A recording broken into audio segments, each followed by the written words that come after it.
What's up? I am back with another video. If you haven't already, like, comment, share, subscribe, turn that bell on. Because if you don't, you're not strong enough. Y'all know this already.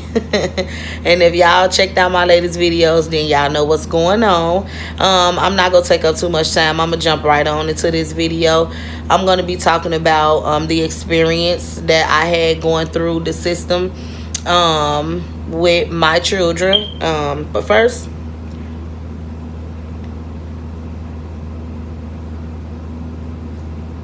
oh, nothing like some cold water.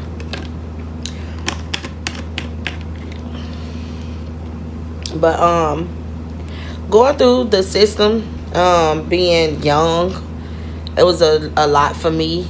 Being that, especially they were my children, it was tough for me.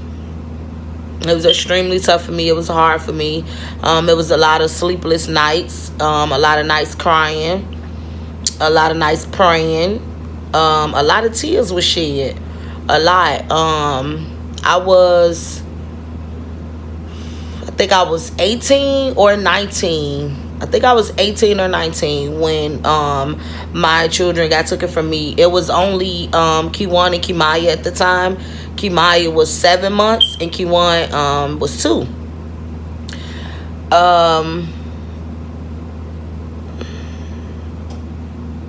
The reason that they got taken away from me was because I trusted a family member to babysit Kimaya for me.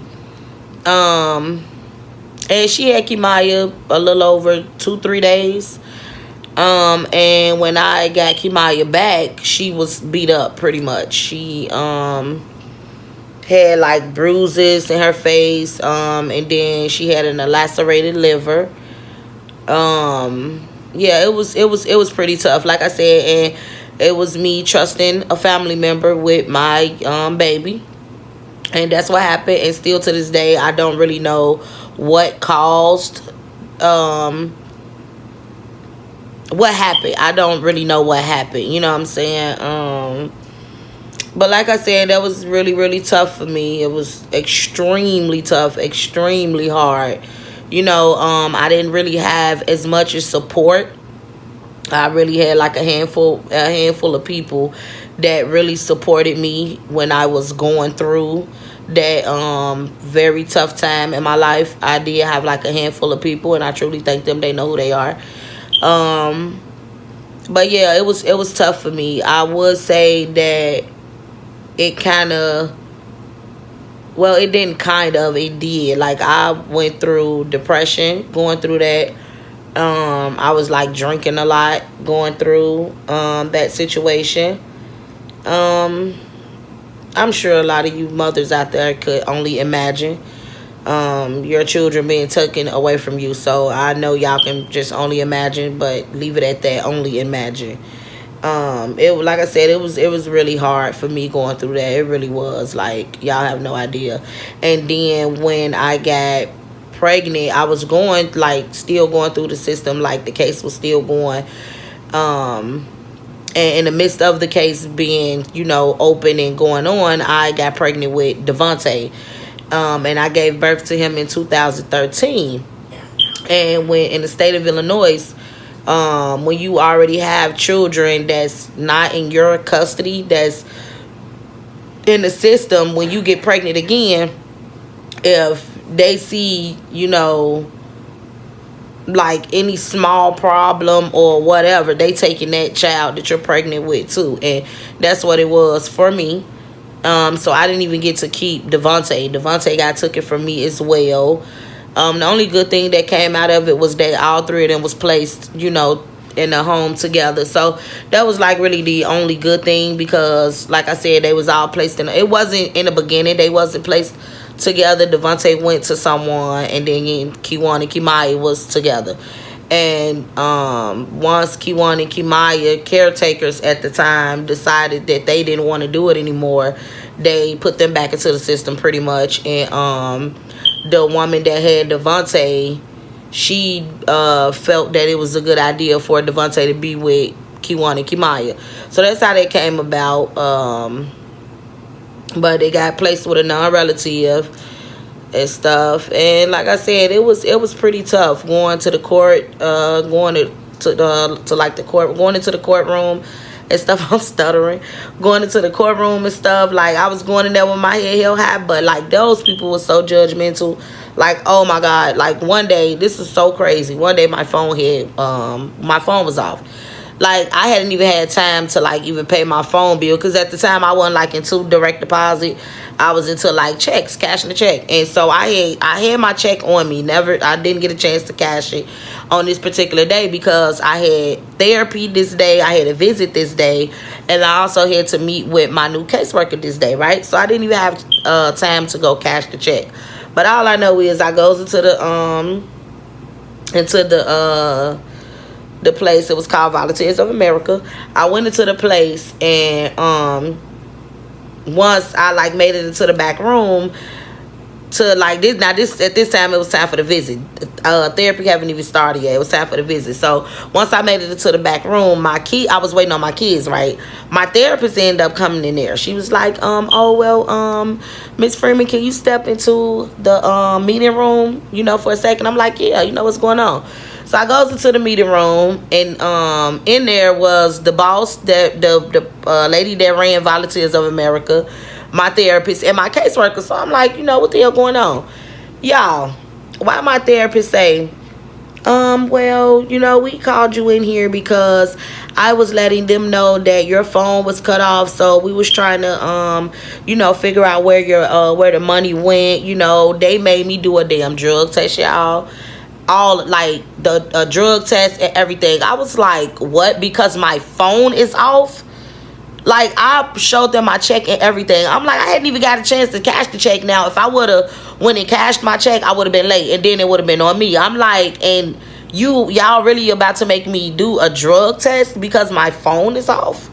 For the moment. That was the crazy part. For the moment. Like, y'all, it was so crazy to me. I took the drug test, passed it with flying colors, like, duh. But yeah, it was so humiliating and embarrassing, because I'm like, what? Like, that was so crazy to me. But that's not even the half. Like, y'all have no idea the stuff that I went through, going through DCFS. That's what it's called in Chicago, Illinois. It's called DCFS. And it was like I said, it was so crazy. Them people were so judgmental. The one thing I can say about the judge that I did have, he did make, because the prosecutors were trying to say, oh, well, she shouldn't have left her 7-month-old baby with her cousin for no more than 3 nights, and this, that, and the third. Like, why did she leave her with her for 3 nights? What does she have going on? Like, what? When did that become a crime? And the one thing I did like about the judge, like I was saying, he did tell them, like, I mean, I don't see what she did wrong there. You know what I'm saying? Like, that's not her fault. That, it's not, she did nothing wrong, pretty much. So, like I said, it was hard for me. And I'm happy I'm in a place now where I can talk about it without crying and stuff like that. Because at one point, when I used to talk about it, I used to like break down. And the crazy part about it, when my kids got taken away from me, like, anybody that I would get into an argument with, family, strangers, whatever, literally threw it in my face. Like, the first thing they would say, oh, that's why you don't have your kids. That's why you need to get your kids back. That's why your kids got taken from you. Like, y'all, people was literally throwing that in my face, like using it as an insult towards me. It was so crazy. And it used to like break me down. I used to like, anytime somebody would throw it in my face, I would just break down. But now it's like, I could talk about it and be like, I came from under it. Like, it made me so much stronger, because I did what I had to do for my kids. Like, even though they wasn't in my care, I was still, making my visits, still taking them out to eat, still taking them fun places, buying them clothes, buying them shoes and stuff like that. Like, I did what I had to do for my kids, you know what I'm saying? So like I said, it did like really used to get to me, being, like I said, I was young going through it. And not only was that, like, not only was I young, I was also dealing with postpartum and stuff. And I don't even really want to say I was really even dealing with postpartum, because, well, I really was, because when they took Devontae out of my arms, y'all, that broke me. Like, literally broke me. I cried every night. Like, and the crazy part about it, I was also breastfeeding him. And stuff like it. That's why I said it was so tough for me. Like, it was. I went through depression so bad. Like, Oh my God. And like my stink, he wasn't my husband then, he was my boyfriend. But he was incarcerated at the time, and I'm not gonna lie, he lifted my spirits a lot. Like, he would write me letters and send me cards and stuff, and like when we would talk on the phone, he would always tell me like, you got this, you strong, you know, you can do this and stuff like that. Like, don't let these people get to you. That's what they do, but don't let them get you down and stuff like that. You know, so I had his support 100%. You know, even though he was dealing with his own thing, he still would like give me encouraging words and stuff like that. So shout out to my stink. My sisters, like, you know, they was there for me. Here and there, you know, they had their own things going on and stuff like that. So, you know, like I said, it was a handful of people that was like, that had my back throughout everything, you know, wiping my tears, coming to my court dates with me. Like, it was a handful. And like I said in the beginning, it was truly tough dealing with that, not physically, mentally, emotionally. Man, emotionally, it was just like draining. Like, oh my God, it was so draining, because it was really more so draining because, like I said, they were so judgmental. Like, the people even brought my past up, like my childhood, what I went through in my childhood. They even brought that up. I'm like, what do they have to do with anything? You know what I'm saying? They forced me to go to therapy. I had like 5 different therapists, you know, going through that. I had like 5 different therapists, like 4, 5 caseworkers. Oh, but I had 2 caseworkers, baby. They didn't play about me or my kids. They had our back 100%. 100%. Them women had my back and my kids' back, like, for real. They did. They spoke really highly of me and stuff like that. But y'all know how it, you know how it is, though. You know, a young black woman, young black mom, you know, not much support. You know, so they definitely tried. They tried. I'm not gonna lie. Them people, they tried to break me. They tried to, you know, they tried to get to me, but they didn't. I came out, you know, strong. I did what I had to do over the years to get myself together, physically, mentally, emotionally, spiritually.